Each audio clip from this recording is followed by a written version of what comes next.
দৃশ্যটা অনেক ভালো লাগলো যে আমার একটা বান্দা একটা সৃষ্টি কুকুরকে পানি পান করাইছে। তৃষ্ণার্ত কুকুরকে পানি পান করাইয়া কলিজা ঠান্ডা বানাইলো।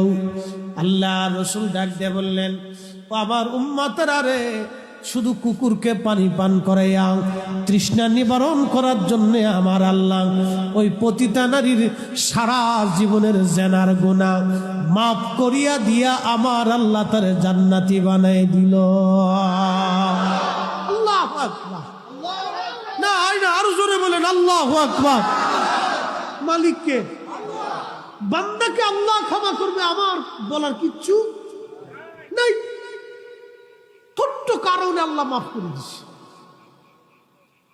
দেখতে ছোট, কিন্তু বিষয়টা অনেক গভীর হৃদয় থেকে উপলব্ধি করে। কুত্তারে পানি পান করে যদি প্রতিটা নারীর জীবনের গুনাহ মাফ হইতে পারে, ক্ষুধার্ত মানুষকে খাবার খাওয়াইয়া বান্দা আল্লাহর জান্নাতে যাইতে পারে না? আল্লাহর কাছে বান্দা ঠকে? আল্লাহর দরবারে বান্দা ঠকে? আল্লাহর বেহেশতের বাগানে বান্দা ঠকে? অবশ্যই না।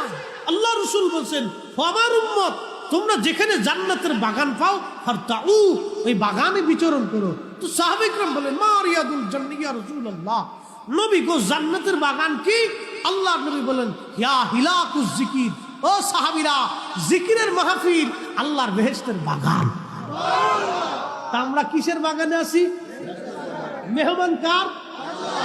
আমি আপনাদের মেহমান, খুব যত্ন করে খাওয়াইছেন।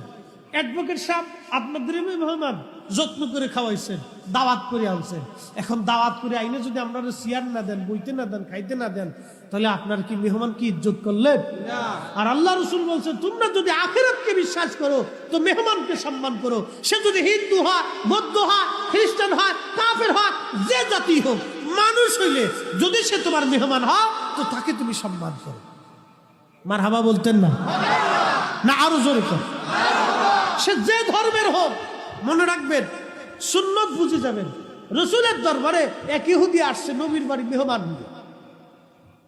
তো মেহমান তো মেহমান, রসুল্লাহ তো রসুল্লাহ। রসুল্লাহ কি খালি আমরান নবী? কি কথা কর না কা? নবী কি আমরান নবী? আমরার বাড়ি হিন্দু আসলে কিনা হ্যাঁ মালাই উঠেছে, হ্যাঁ এই চরিত্র কেন? কে শিখিয়েছে এই দিন আপনাকে? আল্লাহ রসুলের দপ্তরে ইহুদি আসছে। পৃথিবীতে মুসলমানদের সবচেয়ে বড় দুশ্মন হলো ইহুদিরা। সেই ইহুদি রাসূলুল্লাহর দপ্তরে আসছে। বাড়ি